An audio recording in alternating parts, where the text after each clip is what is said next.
6월 지방선거를 앞두고 제주도지사 후보들이 본격적으로 선거전에 뛰어들었습니다.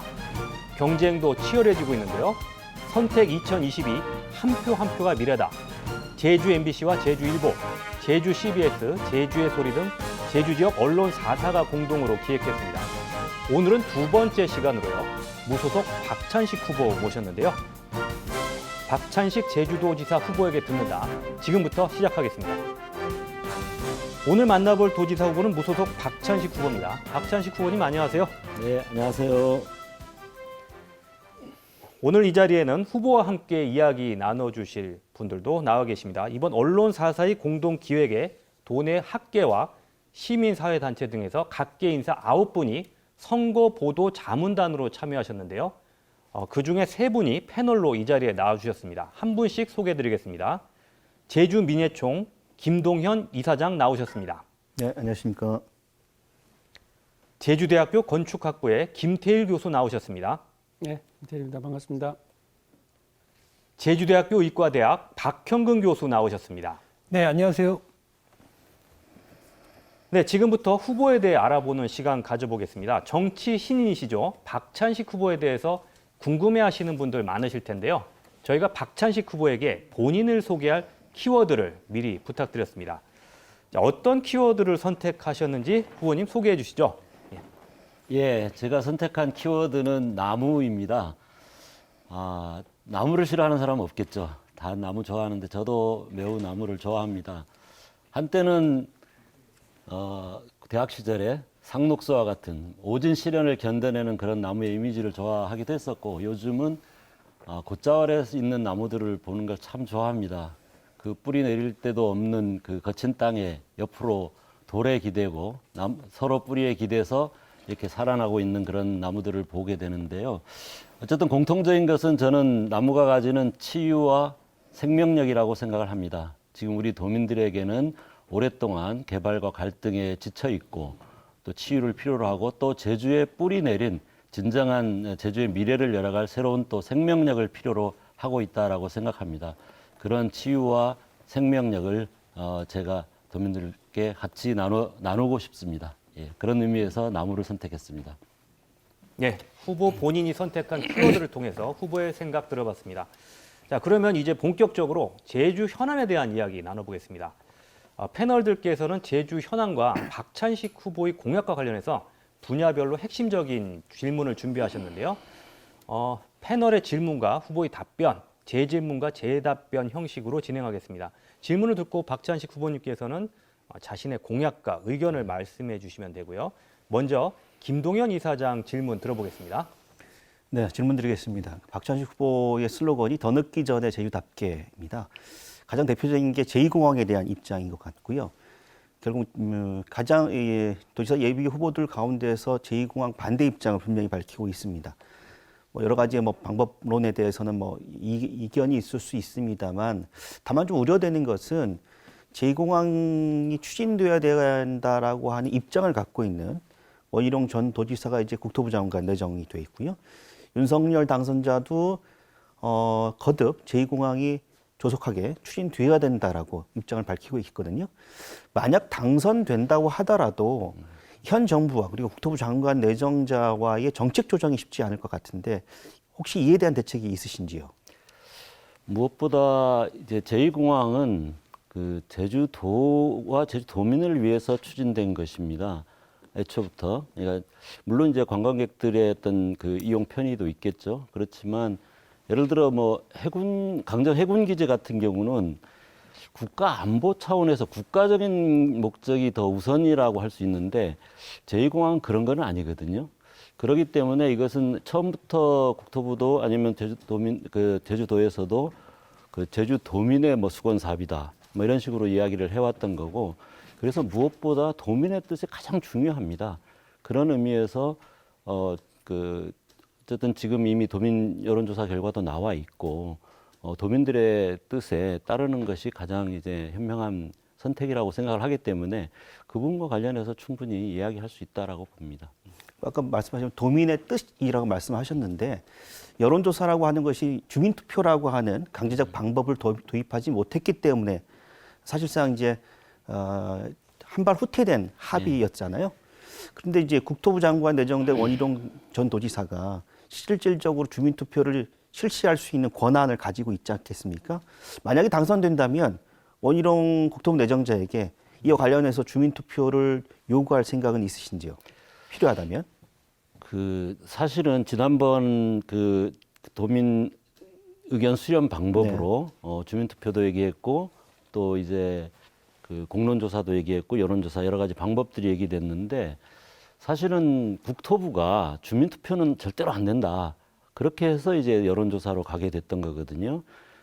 그래서 지금 그 과정을 다시 반복한다는 것은 사실은 이게 뭐하게 얘기하면 일사부재리의 문제이기도 하고 네네. 또 다른 갈등을 또 그 부추기는 문제라고 생각을 합니다. 그래서 저는 더 이상 이렇게 제2공항을 추진해야 되느냐 말아야 되느냐라는 문제 가지고 또 그 과정을 다시 반복하는 것은 바람직하지 않다. 기본적으로 그렇게 생각을 합니다. 네.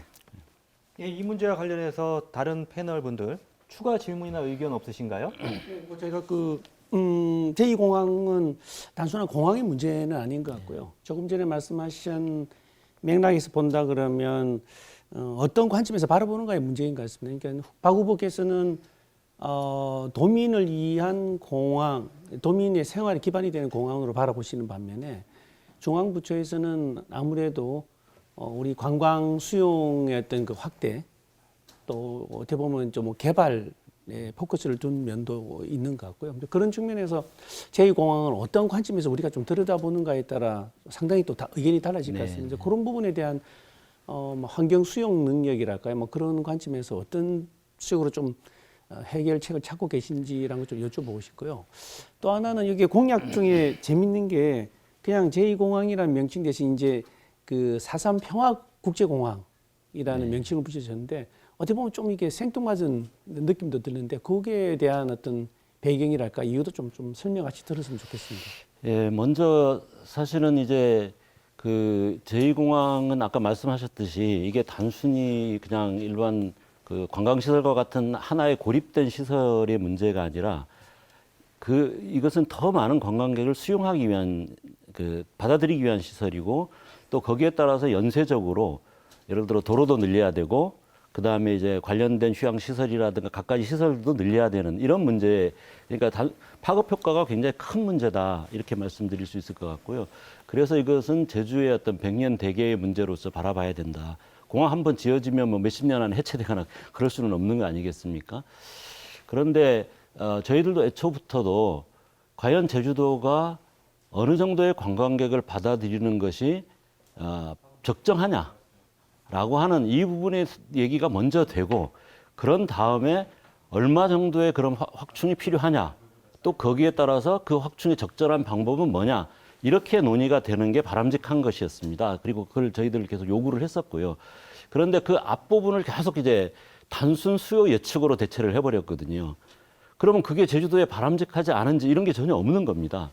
그래서 저는 이제 지난번 지방선거에서도 우리 고은영 후보가 다른 후보들에게 어느 정도의 관광객이 제주도가 수용할 수 있는 한계라고 보느냐라는 질문을 던진 적이 있습니다. 근데 그때도 이제 대부분의 분들은 한 2천만 정도를 얘기를 하셨습니다. 관광객 2천만이면 공항 이용객으로 하면 4천만인데 그 정도 규모면 저는 사실은 이미 현 공항을 확장하는 걸로 충분하고도 남는다라는 게 이제 저는 그 부분에 대해서는 충분한 기술적인 여러 가지 수많은 사례들을 이제 봤기 때문에 확신을 하고요. 근데 이제 과연 그 정도까지 늘리는 것조차도 저는 제주도에 정말 바람직한 거냐, 그게 적정 규모냐. 물론 저는 이제 개인적으로는 현재 정도 수준에서 플러스 마이너스 알파 정도, 이 정도가 우리 제주도가 수용할 수 있는 최대치다. 과거에는 사실은 1,000만 명 얘기를 했었거든요. 하와이 같은 경우는 연간 860만 명입니다. 하와이가 제주도에서 20배거든요. 그리고 오키나와도 한 900만입니다, 연간. 근데 제주도가 연간 관광객이 이미 1,500만입니다. 이것만 해도 사실 적은 숫자가 절대 아니다. 숫자로는 더 이상 늘릴 필요도 없고 늘리는 게 바람직하지도 않다. 이런 부분에서 근데 이제 그 부분에 대해서는 이거는 제 의견이고 사실은 제주도가 가지고 있는 여러 가지 환경 자원들의 현재 실태나 그것들이 지속 가능성이나 또 그것들이 가는 가치나 이런 부분에 대한 전반적인 평가 그리고 그 속에서 또 도민들의 사회적 논의 이런 걸 거쳐서 우리 제주도가 수용할 수 있는 혹은 받아들여야 되는 적정 관광객 규모 이런 부분에 대한 사회적 합의가 우선돼야 된다. 저는 일단 그런 생각을 하고 있고요. 그 다음에 이제 그 두 번째 질문이 이제 4.3 평화 신공항 말씀을 하셨는데 저는 이제 그 설사 그 관광객 2천만까지 하더라도 사실은 현공항 개선으로 충분하다. 현공항의 핵심적인 문제는 현 공항의 지금 활주로와 터미널 사이가 너무 비좁아서 지상 이동이나 이런 부분들이 굉장히 불편하고 또 우리 승객들도 비행기를 그 터미널에서 바로 타지를 못하고 버스로 이동해야 되고 막 이런 문제들이 있거든요. 그래서 터미널을 이전해서 확장하고 그래서 터미널을 아주 편리하고 쾌적한 터미널로 만들고 그 사이에 공간을 늘려서 지상 이동을 활발하게 하면 활주로 용량은 지금 2개의 활주로로 하고는 남는다. 이렇게 생각을 합니다. 그래서 이제 현 공항을 확장하고 개선해서 좀 여유 있게 만들자. 그러니까 뭐 더 많은 관광객을 수용하자라는 측면보다는 이미 좀 어느 정도 포화 상태이기 때문에 그걸 좀 여유 있게 만들자라는 취지에서 이제 현 공항의 어떤 개선 확장을 말씀드리는 거고 그리고 아시다시피 그 4.3이라는 게 제주도 전체의 상징성이기도 하고 또 동시에 그 공항 위치 자체가 과거에 4.3의 아픈 기억을 갖고 있는 곳이기 때문에 그런 부분들을 제주를 찾는 분들이 제주의 4.3의 아픈 역사도 알고 또 그 4.3의 어떤 평화 인권 정신도 되새길 수 있는 그런 공간의 의미를 부여를 하는 게 좋지 않겠느냐 그런 의미에서 이제 4.3 평화 신공항을 제안했습니다. 네. 예. 자, 제2공항 부분에 관련해서 충분히 말씀하셨을 걸로 생각하고요. 다음 주제로 넘어가겠습니다. 자, 두 번째 질문은 김태일 교수께서 하시겠습니다. 예. 그 저기 공약 중에 좀 눈에 띄는 부분이 성상 그 물류 특구 예. 조성하시겠다라는 게 있는데요. 뭐 좀 외람된 말씀입니다만 제가 보기에는 제2공항에 대한 부분을 반대하는 그러니까 어떻게 보면 그것을 처리하는 대신 성산 지역에 약간의 인센티브를 주는 뭐 그런 느낌을 좀 받았습니다. 제가 보기에는 그런 느낌이 들었는데요. 근데 이제 그런 부분에 대한 뭐 해명도 필요하시겠지만 이제 실은 잘 알고 박 후보께서 알고 계시겠지만 지금 국가 정책으로 지금 저 제주 신항이 또 추진되고 있지 않습니까? 매립을 해서 뭐 그런 부분에 대한 찬반도 있긴 합니다만 어떻든 공항과 마찬가지로 이 중앙부처에서 추진하고 있는 주요 사업 중에 하나고 실제로 계획에 반영이 되어 있기 때문에 도지사의 어떤 그 권한으로서 그것을 제어하고 그것을 변경하고 하는 건 상당히 좀 무리한 부분도 있을 거다라는 생각이 듭니다. 그럼에도 불구하고 성산항 물류 특구를 조성하시고 또 제주 신항과의 관계를 또 조성하고 하는 부분이 쉽지는 않을 것 같은데 그런 부분에서는 어떻게 좀 생각하고 계신지요? 네, 우선 아까 말씀하신 이제 제2공항의 갈등을 해소하기 위한 어떤 방법으로 하는 측면이 없지 않습니다. 사실은 이제 제가 제2공항과 관련된 여러 논의들, 특히 이제 제2공항을 건설해야 된다라는 그 어떤 주장의 주요한 근거 중에 그나마 유일하게 제가 그래도 일리가 있다고 생각하는 것은 제주시 집중과 지역 균형 문제를 어떻게 할 거냐라는 부분은 사실은 일리가 있는 제안이 말씀드렸고 그 부분을 어떻게 해결해 나갈 거냐라는 것들은 우리의 과제라고 생각을 합니다. 그리고 그것이 또 한편으로는 제2공항으로 인한 어떤 발전에 대한 기대를 가졌던 부분들의 어떤 기대를 어느 정도 충족시킬 수 있는 방안이 마련돼야 된다라는 측면도 고민은 했다라는 말씀을 드리겠고 다만 이제 그렇다고 필요 없는 것을 만들 수는 없는 거죠. 근데 이제 물류 단지라는 게 지금 제주도에 굉장히 시급하다라는 생각을 합니다. 하나는 이제 일반적으로 이제 오고 가고 하는 물류에 대한 그것을 이제 체계적으로 관리해서 물류 비용을 전반적으로 축소시키는 문제가 하나 있고 또 한편으로는 이제 농업과 관련해서 농업 생산물들을 신선도를 일정하게 유지해 가지고 보관할 수 있는 그럼으로써 이제 수급이 일시적으로 이제 출하된다든가 이런 어떤 수요와 수급을 조절할 수 있는 기능 이런 것도 굉장히 지금 제주도에 시급한 형편이고 그런 부분들을 담아낼 수 있는 물류 기지가 어딘가에는 필요하다라는 생각을 했고 그런 의미에서 이제 성산 후보가 적절하지 않겠냐 이런 판단을 한 것이고 또한 성산에 이미 항구가 있기 때문에 그것을 물류항으로 해서 컨테이너 선적을 할 수 있는 그런 규격화된 그런 그 컨테이너로 선적을 할 수 있는 이런 그 물류항으로 개발한다면 이제 물류 비용도 줄일 수 있겠다. 이런 말씀 드리는 거고, 아까 이제 제주 신항만과 관련해서는 사실은 제주 신항만은 저는 해서는 안 되는 일이라고 생각을 합니다. 바다 해양에 미치는 영향도 너무나 크고, 그다음에 그게 주로 이제 제주 신항만의 주요한 목적 자체가 크루즈용이었습니다.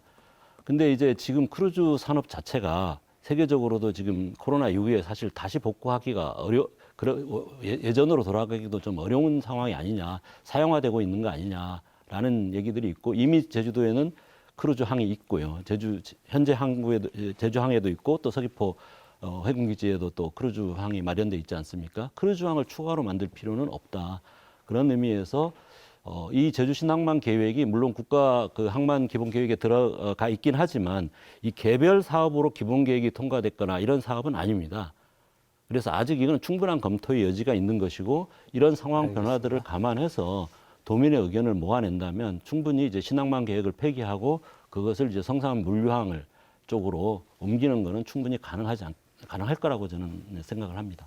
그 점에서 좀 제가 추가로 질문을 드리겠는데요. 짧게 해주시죠. 신항만과 관련해서 이제 반대 입장이 분명합니다만 일단 아까 말씀드렸지만 국가 정책으로 좀 추진하고 있고요. 그러면 이거 무조건 안 된다라고 하는 것으로는 중앙정부를 설득할 수 없지 않느냐.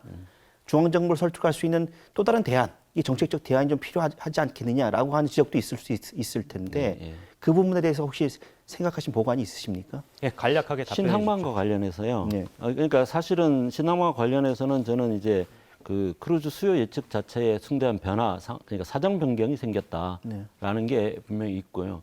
그 다음에 이제 어쨌든 제주시의 그 신항만을 건설했을 경우에, 아니면 그 다른 용도로 사용했을 경우에 사실은 제주시 구시 도심리 이미 지금 상당히 복잡한 상태인데, 교통 문제라든가 여러 가지 측면에서 제주시 신항만 건설이 물론 제주도에서 요청해가지고 국가 항만 계획에 그 종합 계획에 들어가 있긴 하지만 어떤 사정 변경이 생겼고 더 긴박하게 더 중요하게 필요한 물류항 부분들을 좀 전환할 필요가 있겠다라는 부분에 대해서는 저는 그게 크게 어려운 문제는 아니다. 왜냐하면 이게 개별 사업으로서 이미 기본 계획이 검토되고 여러 가지 환경 영향 평가 영향이라든가 이런 것들이 검토된 이후에 기본 계획이 수립돼 있다면 그거는 상당히 어려운 문제지만 지금 그런 단계가 전혀 아닙니다.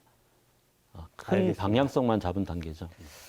네, 이번에는요. 보건의료 분야에서 제주대학교 의과대학의 박형근 교수께서 질문하시겠습니다. 네, 박형근 교수님 질문해 주시죠.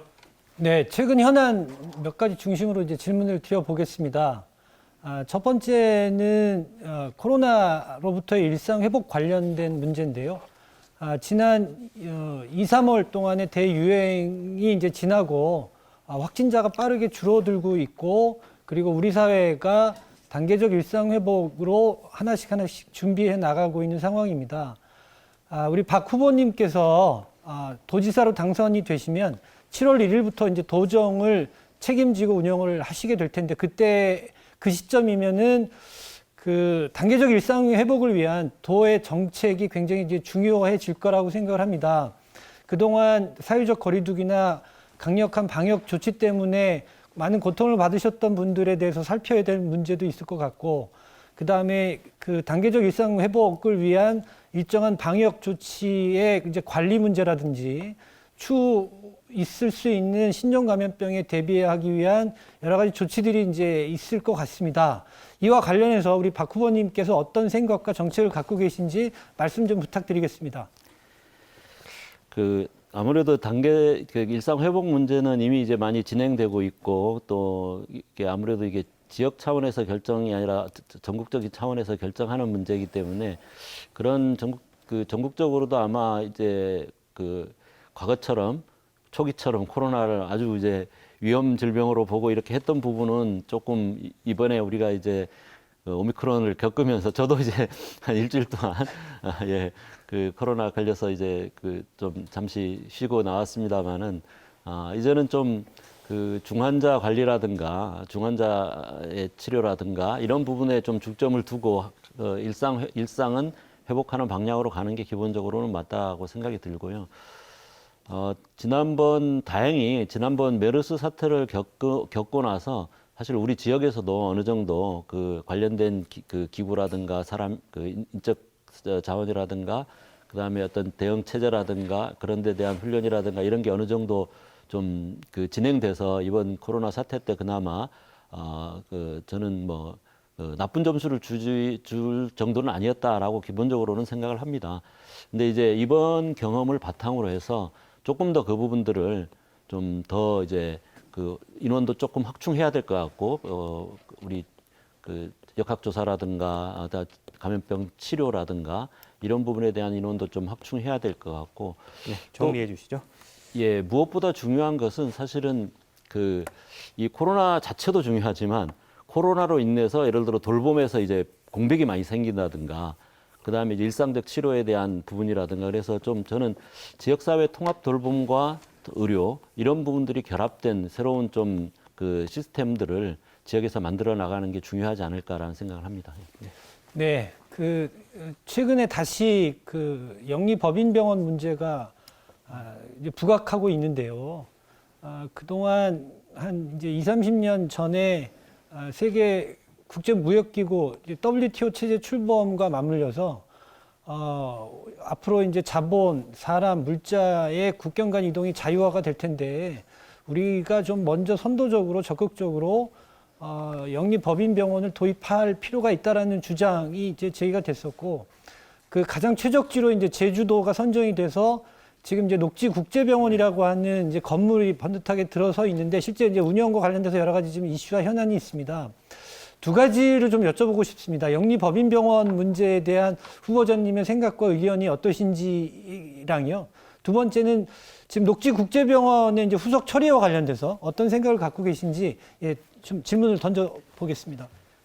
예, 저는 뭐 영리병원은 애초에 만들어지지 말았어야 될 그 국제자유도시 우리 특별법에 그 조항이 들어가지 말았어야 될 부분이라고 생각을 합니다. 이게 뭐 기본적으로 영리병원이 이제 시작되면 그 자체가 앞으로 공공의료 중심의 그 체제에 미칠 영향, 공공의료라 그 보험이라든가 이런 부분에 미칠 영향을 감안하면 사실은 영리병원 의료 자체를 영리화하는 것이 근본적인 문제가 있지 않은가 이런 생각이 들고요.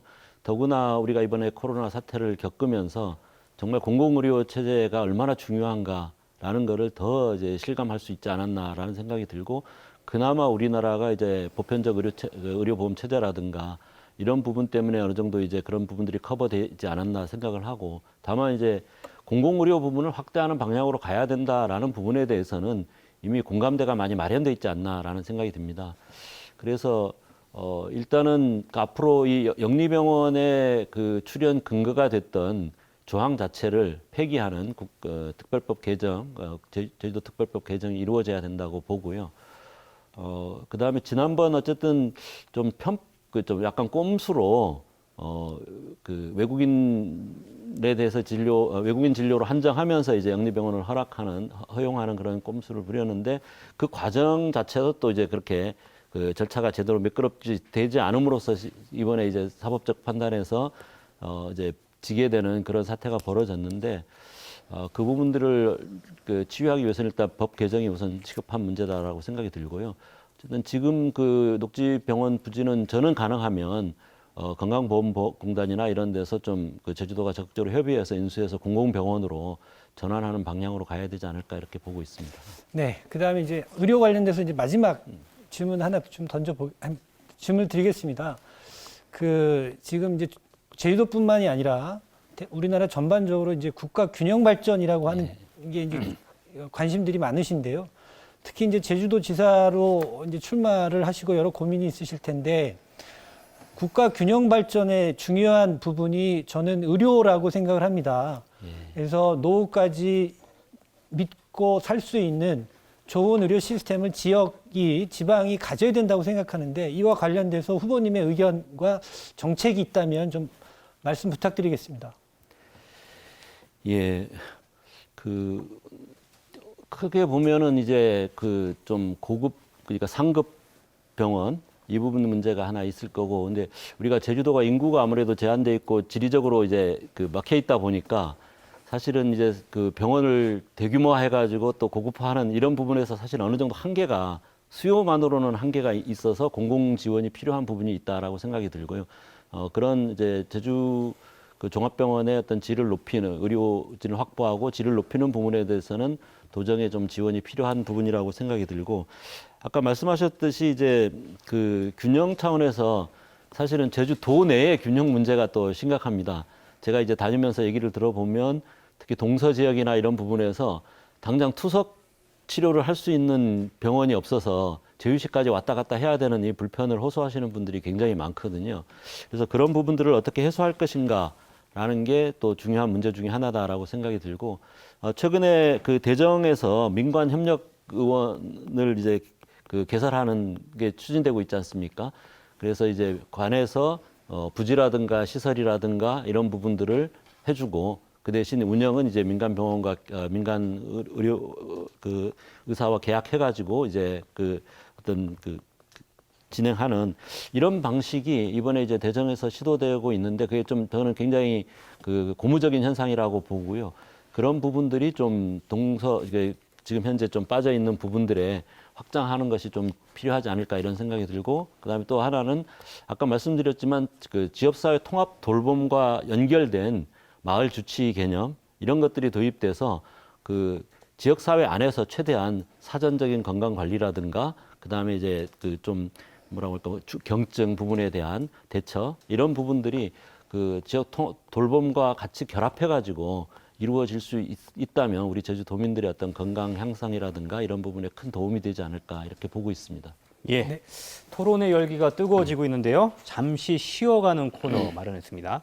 박찬식 후보에게 간단한 질문 세 가지 드리겠습니다. 질문에 대한 답은 OX로 답하실 수 있습니다. 질문을 듣고 바로 OX판을 들어주시면 되고요. 첫 번째 질문 드리겠습니다. 나의 가족들은 도지사 출마를 찬성했다. 나의 가족들은 도지사 출마를 찬성했다. 네, 반대하셨나요, 가족들이? 네. 예. 뭐 정치인들이 흔히 그런 경우가 있죠. 예. 그 제가 평생을 그 사회 운동가로 살아왔습니다. 물론 이제 그 대학에서 강의도 했지만 근데 이제 그나마 이제 평생 하면서 돈도 못 벌고 유일하게 가진 게 명예였는데 정치판에 들어간다는 것은 결국 그 자칫하면 그 살아온 삶의 그것까지 다 잃어버리는 거 아니냐라는 얘기들을 많이 이제 이제 가족이 하면서 반대를 했었습니다. 지금은 이해하시겠죠? 네네 예, 지금 같이 알겠습니다. 열심히 돕고 있습니다. 자, 두 번째 질문입니다. 나는 원희룡 전 제주도지사의 친구다. 나는 원희룡 전 제주도지사의 친구다. OX 중 어떤 답변하실지 이 부분 궁금해하시는 분들이 계시더라고요. 그 두 분이 그 고향이나 뭐 나이나 비슷하시고 그래서 친구시군요. 평소에 그러면 젊은 시절부터 쭉 알고 지내셨던 건가요? 네네 그 아주 초등학교 때도 얼굴은 알고 서로 이제 만나긴 지나치면서 그랬었고 고등학교 때부터 알고 있었고 대학은 또 같이 다니면서 같이 학생운동도 하고 같이 술도 많이 마셨고 네. 같이 자기도 많이 잤고 오랫동안 이제 친구로 지냈죠. 예, 그래서 제가 지금 뭐 정치적인 의미에서 이 친구라고 볼 수는 없고요. 지금은 다만 이제 사적인 친구가 그거는 또 다 다른 문제이기 때문에 여전히 친구는 친구라고 생각을 합니다. 저는 이제 정치를 그만두고 정말 편하게 친구로 만날 수 있기를 바라고 있습니다. 네, 그럴 때가 올 거라고 저도 생각합니다. 자, 마지막 질문입니다. 나는 이번 선거에서 진보 후보 단일화 가능성이 있다고 본다. 나는 이번 선거에서 진보 후보 단일화 가능성이 있다고 본다. 예, 있다고 보시는군요. 지금 추진하고 계신가요? 지금 그 녹색당 부순정 후보도 지금 그 출마를 선언한 상태입니다만. 물론 아주 쉬운 것은 아닙니다. 그 녹색당의 기본적인 입장이 이 선거 공각을 통해서 녹색당이 가지는 가치라든가 정책들을 충분히 도민들에게 이야기할 기회를 갖는 것을 우선적으로 생각을 하고 있기 때문에 그 부분이 뭐 상대가 있는 거기 때문에 저 마음대로 할 수 있는 건 아니고요. 다만 이제 지금 아시다시피 이제 윤석열 정부가 들어서고 또 원희룡 전 지사가 국토부 장관에 임명되면서 제2공항 추진이라든가 이런 부분에 대한 위기의식이 굉장히 높아지고 있는 현실이고요. 또 다른 지역에서 그런 의미에서 좀 우리가 힘을 하나로 합쳐야 되지 않느냐라는 생각들이 좀 많아지고 있다라고 생각이 들고 또 한편으로는 지금 대선 이후에 제주도가 아니라 다른 울산이라든가 다른 지역에서도 진보 후보들을 단일화하는 움직임들이 많이 진행되고 있거든요. 그래서 그런 부분들을 감안했을 때 저는 이제 여전히 닫혀 있는 건 아니다라는 생각을 합니다. 예, 알겠습니다. 자, 이제 다시 제주 현안에 대한 질문으로 돌아가겠습니다. 네, 첫 번째 질문은 다시 김동연 이사장께서 하시겠습니다. 예. 네. 박찬주 후보의 공약을 살펴보니까 직접 민주주의와 주민자치 실현 이 공약이던데요. 아무래도 여러 가지 도정 현안에 지역 주민들이 직접 참여할 수 있는 제도적 방법들에 대한 고민인 것으로 이해했습니다. 그러면서 이제 기초자치단체 부활로 이런 부분들도 말씀하셨는데 물론 이제 문제의 필요성에 대해서는 동감하신 분들도 상당히 많으시겠지만 이에 관련해서는 행정체제 개편이라고 하는 제도적인 보완이 반드시 그리고 개선이 필요한 부분인데 기존의 4개 시군이 아니라 뭐 대동제라든지 읍면자치라든지 이런 다양한 견해들도 제시되고 있는 상황인데요. 이에 대한 후보의 정책적 입장은 어떠신지 묻고 싶습니다. 우리가 이제 특별자치도 2006년 내 특별자치도 시행되고 지금 한 15년이 좀 더 넘었는데요. 그동안에 이제 그 중앙정부의 많은 사무나 권한들이 제주도로 이양이 됐습니다. 그런데 이제 많은 분들이 말씀하시듯이 이것은 주로 이제 개발을 위한 그러니까 규제 완화 이런 차원에서 도지사의 권한을 강화하는 이런 차원의 이제 어떤 그 분권만 있었지 특별자치라는 이름에 갑하는 주민자치 그야말로 주민들이 그 제주 도민들 또 주민들이 도나 아니면 자기 지역의 중요한 문제들에 대해서 실질적인 결정을 갖는 그런 의미에서 진정한 자치의 개념하고는 거리가 멀었다 이렇게 생각이 듭니다. 그래서 그것을 어떻게 강화할 거냐라는 게 우선 큰 방향이고요. 하나는 이제 지금 도 전체에 걸쳐서 중요한 영향을 미치는 도민들의 삶이라든가 제주도의 미래에 중요한 영향을 미치는 예를 들어 지금 단도직입적으로 이번에 제2공항 같은 중요한 문제죠. 아니면 뭐 큰 대규모 리조트 건설이라든가 아마 큰 도로 건설이라든가 이런 앞으로 제주도의 미래에 중요한 영향을 미치는 문제에 대해서는 도민 공론화를 의무화해야 된다. 저는 그렇게 생각합니다. 그래서 도민 공론화 위원회나 이런 거 상설화해서 예를 들어 일정 규모 이상의 지방 사업, 뭐 100억 원 이상의 지방 사업, 아니면 500억 원 이상의 중앙 정부 사업. 그다음에 그걸 꼭 그렇지 않더라도 도민 예를 들어 5천 명 이상이 서명해서 요구한 부분, 이런 부분에 대해서는 충분한 공론화를 의무화해야 된다. 그리고 기간도 뭐 예를 들어 중요한 사업의 규모나 이런 거에 따라서는 1년 이상의 공론화를 의무화해야 된다. 그렇게 해서 그런 과정을 거쳐서 도민들이 실제 정책 결정에 참여함으로써 도지사로 집중되어 있는 권한을 그냥 분산시키는 시도로 그러니까 기초단체로 분산시키는 것도 중요하지만 도민들에게 돌리는 게 더 중요하다. 저는 일단 그렇게 생각을 하고요. 그 다음에 이제 아까 말씀하신 기초자치단체 문제는 아까 행정구역 개편하고 연관돼 있습니다. 근데 행정구역 개편 문제는 생활권 권역의 문제도 있고, 그 다음에 어느 정도 인구 균형의 문제도 있고 해서 굉장히 사실 좀 복잡한 문제, 쉽지 않은 문제입니다. 이 부분은 결국은 사실은 이제 이게 진짜 도민 공론화가 필요한 문제다. 어떤 식으로 제주도의 행정구역을 개편할지 그 부분에 대해서 전문가적인 몇 가지 안을 놓고 우리 도민들이 충분한 토론을 거쳐서 결정을 해야 될 문제다라고 생각이 들고요. 기초자치단체 부활 이전에라도 읍면동 자체는 사실은 도지사의 의지를 얼마든지 상당 부분 진전시킬 수 있는 부분이다. 이미 전국에 한 820여 개의 도시에서 주민자치회를 도입했습니다.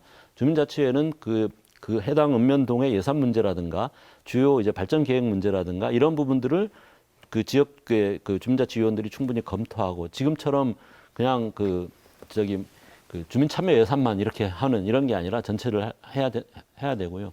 그래서 이제 주민자치회를 전면적으로 도입하겠다라고 읍면동 단위의 주민자치회를 도입하고 거기에 권한을 상당 부분 부여하고 동시에 예산도 지금의 참여 예산 규모에 한 400억 정도 되는데 한 1,000억 이상으로 읍면동에서 자기가 스스로 지역에서 정말 필요한 일이 무엇인가를 고민하고 선택하고 충분히 민주적인 절차를 거쳐서 결정할 수 있는 그래서 그것을 실제로 집행할 수 있는 그런 권한을 갖는 읍면동 자치를 실행하는 것이 굉장히 중요하다라고 생각을 합니다. 짧은 질문 하나만 드리겠는데요. 도민 공론화를 제도하겠다 이렇게 말씀하셨는데 이런 우려를 하시는 분들도 있을 것 같아요. 현안마다 이렇게 도민 공론을 하게 되면 가정 내 여러 가지 개발 사업과 관련해서 지역 주민들 간의 갈등이 심화될 텐데 이렇게 되면 갈등이 더 커지는 게 아니냐라고 우려하시는 분들도 계실 것 같거든요. 이 점에 대해서는 어떻게 반론하시겠습니까? 그러니까 그 갈등이라는 건 이해관계의 차이도 있고 또 생각의 차이도 있을 수 있거든요. 네. 저는 이제 갈등이 표출되는 것을 두려워해서는 안 된다라고 생각을 합니다. 그 갈등을 어떤 절차를 통해서 슬기롭게 해결해 나갈 것이냐라는 게 문제인데 그걸 억압하려고 하면 오히려 굉장히 소모적인 갈등 그리고 그게 빨리 해결한다고 억압적으로 해결하려고 하는데 오히려 더 장기화되는 이런 문제가 생길 수밖에 없습니다. 예를 들어 뭐 이공항 문제도 정말 이공항이 필요했다 하더라도 정말 한 2년 동안 충분히 우리 도민사회에서 충분히 절차를 제대로 논의할 수 있는 절차를 주고 거기에서 도민들이 합의를 모아내서 이공항을 결정했다고 하면 그거는 훨씬 더 빠르게 진행할 수 있었습니다.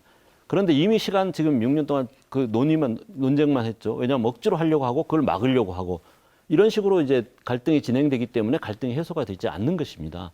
그런 갈등을 해소할 수 있는 합리적 절차를 만드는 게 굉장히 중요하다. 그래서 오히려 그런 논의들이 활발하게 되는 게 저는 전혀 나쁘지 않고 오히려 이제 지방자치가 활성화된 데는 1년에 막 50번 주민투표를 하기도 합니다. 그러니까 그게 뭐 지금은 이제 디지털 시대이기 때문에 상당히 시스템만 잘 만들면 충분히 그런 것들이 가능하거든요. 알겠습니다. 자, 다음 김태일 교수의 질문 예. 들어보겠습니다. 저 질문 들어가기 전에 조금 전에 우리 김동연 그 패널이 질문하신 내용하고 관계되는 부분이긴 한데요.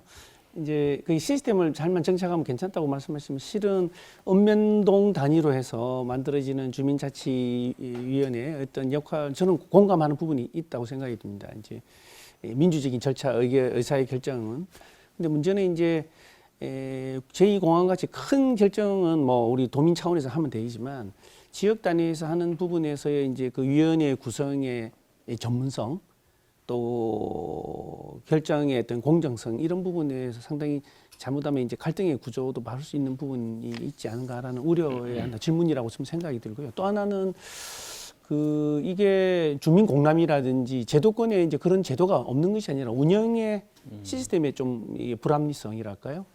운영하는 측의 행정 쪽의 어떤 그 의지의 문제가 아닌가 생각이 드는데 뭐 그런 부분에 대해서 좀 간단하게 말씀을 좀 듣고 싶습니다. 그 뒤에 부분부터 말씀드리면 이제 사실은 이제 그런 그 공람이라든가 공청회라든가 이런 그 법에 제도에 규정돼 있는 부분들을 굉장히 형식적인 요식 절차로 이제 해버리려고 하는 이런 경향들이 이제 공직사회에 좀 많은 것 같고요. 또 더구나 이제 뭐 도지사나 여기서 이제 의지를 가지고 있는 부분에 대해서는 그런 것들을 이제 사실은 아무리 도지사가 하고 싶은 일이라 하더라도 그것이 이제 제대로 사람들한테 정보가 공유가 되고 토론이 되고 그걸 설득하는 과정 속에서 이제 이루어져야 되는데 그걸 형식적으로 이제 법에 정해져 있으니까 공청회 했다라는 절차만 밟는 이런 식으로 이제 하는 게 문제다라고 생각이 들고요. 그 다음에 이제 주민자치회나 이렇게 갔을 때 그것이 과연 이제 민주적으로 정말 되겠느냐. 지금도 사실은 뭐 마을회나 이런 부분들이 예를 들어 뭐 여성의 참여가 배제되어 있는 부분도 있다라든가 아니면 성별로 굉장히 집중되어 있다라든가 이런 부분들이 있는데 지금도 그 주민자치위원 선발에서 어느 정도는 그 연령별이라든가 그다음에 성별 이런 배분들을 해서 추첨하는 방식으로 지금 하고 있거든요. 그래서 저는 이제 앞으로 주민자치회의 위원들을 선출하는 과정에서 물론 기본적으로는 이제 지원을 해야 되겠지만 지금도 어느 정도 진행하고 있지만 사전 교육 절차를 조금 더 충실하게 밟고 그리고 이제 연령별이라든가 성별 이런 그다음에 지역별 소지역별 이런 이제 균형들을 감안해서 숫자를 배정한다면 충분히 이제 그런 부분들은 보완할 수 있지 않을까 이렇게 생각을 합니다.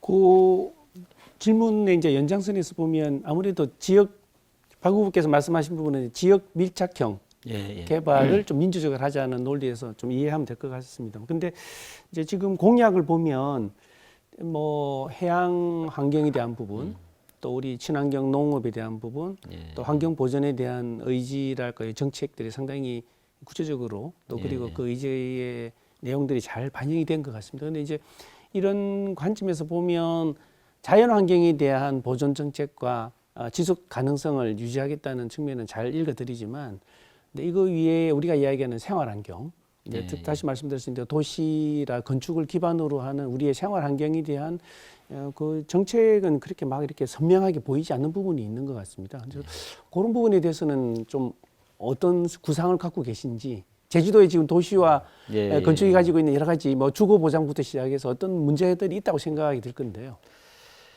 일단은 그 여러 가지 문제들이 있죠. 우선 이제 도시가 자꾸 외곽으로 팽창해 나가는, 특히 이제 중산간 쪽으로 팽창하고 구도심은 이제 공동화돼 가고 있는 이 문제를 어떻게 해결할 거냐라는 게 굉장히 중요한 문제 중에 하나다. 그 여러 가지 환경 문제도 낳고 또 교통 문제에도 영향을 주고 하기 때문에 그 구도심 부분을 조금 더 밀도 있게 그 재개발하는 문제, 이 부분도 좀 사실은 고민이 좀 필요한 부분이다라는 생각이 들고요. 그 다음에 또 하나는 지금 제가 볼 때 제주시가 정말 삭막한 도시입니다. 물론 조금 벗어나면 우리가 이제 자연이 있기 때문에 그나마 괜찮긴 하지만, 예를 들어 가족과 함께 나들이를 가서 편안하게 쉴 수 있는 도심 숲 공원이 하나도 없습니다. 저는 이게 굉장히 시급한 과제다. 그러니까 걸어서, 엔간하면 걸어서 이렇게 접근해서 그 저녁에 같이 보따리 싸서 도시락도 먹고 이렇게 할 수 있는 공원이 세계 어느 도시에 가봐도 그런 공원들이 있지 않습니까? 그 센트럴 파크니 뭐니 해가지고. 근데 지금 제주도심에 그런 게 하나도 없고, 기껏해야 이제 탑동 콘크리트 바닥에 가가지고 이렇게 하는 가고 있는데, 저는 그 부분을 시급하게 해결해야 된다. 제주시 생활 환경과 관련해서. 그래서 저는 예를 들어 지금의 공설운동장에 야외 저는 축구장이나 야구장을 좀 밖으로 빼고, 제주도의 종합 경기장은 좀 서귀포에 지금 강창학구장에 충분한 시설들이 마련돼 있기 때문에 종합 경기는 그쪽으로 좀 주 무대를 옮기고, 그다음에 실질적으로 축구라든가 야구라든가 이런 생활체육을 할 수 있는 그 공간이 큰 부분은 좀 외곽으로 빼고, 그 대신 거기를 완전히 이제 도시 숲으로 조성해서, 그다음에 이제 실내 체육들, 탁구라든가 배드민턴이라든가 각종 이제 실내 체육 시설들을 좀 밀도 있게 만드는 이런 방안도 한번 고민해 볼 수 있지 않느냐, 그런 제안들을 한번 하고 싶습니다. 알겠습니다. 어느새 시간이 많이 지나서요. 마지막으로 노동 분야에서 박형근 교수께서 질문 준비하셨는데요. 예, 박형근 교수님 질문해 주시죠. 네, 우리 후보께서는 보수 정당과는 이제 차별화된 정치를 펼치시겠다고 하면서 이제 출마를 하셨습니다. 이제 관련해서 노동 정책이 눈에 띄는데요. 돌봄, 복지, 안전 등 이제 사회 필수 인력에 대해서 고용을 정규직화하겠다라고 하는 공약과 함께 이들에게 이제 생활임금 제도를 도입하겠다라고 하는 거를 이제 공약으로 제시하셨습니다. 여기서 이제 그 정규직화를 어떻게 추진하실 건지, 그리고 사회생활임금의 내용과 그리고 관련해서 도가 어떤 역할을 어떻게 하고 얼마를 보장하겠다고 하는 건지에 대해서 좀 말씀 부탁드리겠습니다. 예, 저도 참 오랫동안 그 노동운동과 관련된 활동들을 좀 해왔습니다. 근데 기본적으로 이제 그 노동을 도정의 정말 파트너로 인정하는 이런 게 우선 제일 시급하다고 생각을 하고요. 사실은 뭐 구체적인 세부적인 정책들이야 또 거기서 많이 논의될 수 있을 거라고 생각을 하는데, 도의 어떤 노동 정책관을 도입하고, 그 다음에 이제 노동권익센터 같은 걸 만들어서 현재 노동자들의 어떤 실태라든가 이런 것들에 대한 조사가 제대로 이루어져야 되고, 또 거기에 무엇이 정말 필요한 것인지 이런 부분들이 거기서 이제 충분히 그 데이터가 마련되면서 어떤 노정 간의 어떤 정기적인 그런 교섭이라든가 이런 부분들을 하는 게 저는 더 중요한 문제라고 생각을 하고요.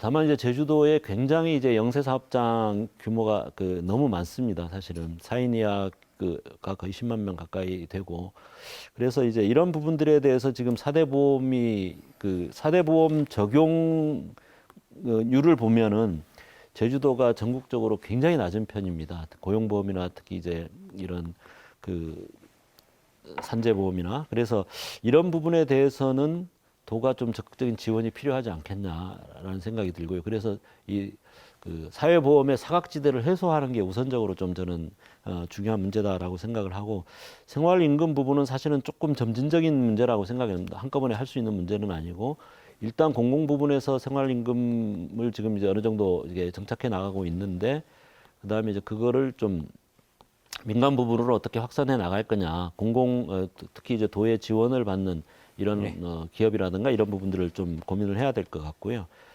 정규직화는 어쨌든 그 공공 부분에서의 정규직화가 우선 중요한 문제라고 생각이 들고요. 그러니까 정규직화라는 게 좀 획일적으로 얘기될 수 있는 부분은 아니라고 생각이 듭니다. 그 업종의 성격이라든가 이런 거에 따라서 그 시간이라든가 이런 부분들을 뭐 일률적으로 할 수 있는 문제는 아닌데 큰 방향을 고용을 어떻게 안정시킬 거냐 그런 차원에서 이제 정규직화의 개념이 중요하지 정규직화를 생각을 해야 되지 않나 이런 생각이 듭니다. 예. 제가 한 가지 추가로 질문 드릴 게 있는데요. 후보님 공약 중에 네. 무상 버스 공약이 있더라고요. 네, 네. 예. 버스를 무료로 탈 수 있다는 얘기죠. 네. 그런데 지금 현재도 버스 준공영제를 하면서 연간 1,000억 원대 정도 제주도가 부담을 하고 있다고 알고 있거든요. 네. 그렇다면 지금 후보님께서 제시하신 그 버스 광고로 해서 이 재원을 충당하시는 걸로 일단 공약을 하셨는데 이 재원을 어떻게 과연 마련할 것인지 과연 현실적으로 가능하겠는지 예. 말씀해 주시죠. 무상버스와 택시, 무상버스와 퍼스널 모빌리티 이런 부분들을 연계를 잘 시키게 되면 전체적으로 이제 그 승용차 이용률을 획기적으로 줄일 수 있고 그래서 우리가 다른 데 들어가는 비용들, 그 기후위기에 대응해서 들어가는 비용들이라든가 이런 부분들을 감안하면 충분히 해볼 만한 공약이다라고 해볼 만한 도전이다라고 생각이 들고요. 다만 이게 단순히 버스를 무조건 무상으로 한다 이거 하나로 끝이는 문제는 아니다. 전체적인 대중교통 체제를 획기적으로 이제 재편하는 문제 이것과 연관해서 전체적으로 앞으로 제주도의 승용차 수요, 특히 렌트카 수요를 획기적으로 줄여나가는 문제 이런 것과 연관됐을 때 비용 부분은 충분히 감당할 정도의 수준이 될 수 있다라고 생각을 합니다. 알겠습니다. 네, 벌써 마무리할 시간이 됐습니다. 마지막으로 박찬식 후보의 마무리 발언 들어보시겠습니다. 예. 우리 지난 20년의 제주를 돌아보면 한편으로는 정말 제주의 가치가 새롭게 발견된 시기였습니다. 유네스코가 지정한 세계 자연유산, 세계 지질공원, 그리고 이제 생물권 보전 지역으로 선정됐고 또 람사르 습지 도시로도 선정이 됐고 이런 부분들은 이 화산섬이 갖는 제주도의 가치가 이 시대에 새롭게 각광받고 빛나는 그런 시기였다라고 생각이 들고 다른 한편으로는 우리가 너무나 개발과 성장만을 보면서 하다 보니까 그 제주도의 소중한 환경 자원과 그것이 가지는 가치들을 자꾸 이제 갉아먹어 온 시기이기도 했다라고 생각을 합니다. 저는 제주도가 자기가 가진 자원과 강점을 잘 활용한다면 우리 도민들은 충분히 고르게 잘 살 수 있다. 자, 그런 부분에 대해서 좀 자신감을 가질 수 있다라고 생각합니다. 왜냐하면 제주도가 가지는 환경이라든가 자연 환경이라든가 역사적으로 만들어진 인문 환경이라든가 이런 부분들이 충분히 가치가 있다라는 거예요. 경제적 가치로도 충분히 만들어낼 수 있는 힘을 가지고 있기 때문에 우리가 그냥 앞으로는 정말 무슨 리조트 개발하고 뭐 관광단지 개발하고 뭐 대규모 건물 들어서고 이런 방향으로 가는 것이 아니라 제주도가 가진 가치와 장점을 잘 활용해서 우리가 정말 그것을 우리 도민들에게 잘 돌아가게 우리 도민들이 주체가 되고 도민들에게 돌아갈 수 있는 이런 시스템들만 우리가 잘 만들어낸다면 우리가 미래에 뭐 먹고 살 것을 걱정하는 그러지는 않아도 될 거다라고 저는 충분히 확신을 합니다. 그런 의미에서 제주도가 가진 그 장점을 잘 살리는 방향으로 제주도의 패러다임과 전체적인 어떤 발전 방향을 대전환하자. 국제 자유도시가 아니라 정말 생태 환경 평화 도시로 평화의 섬으로 그렇게 전환해 나가서 우리가 충분히 살 수 있다라는 말씀을 도민들에게 드리고 그런 전환을 이끌어낼 수 있는 그런 도지사를 이번 선거에서 꼭 도민들이 선택해 주시기를 바라겠습니다. 고맙습니다.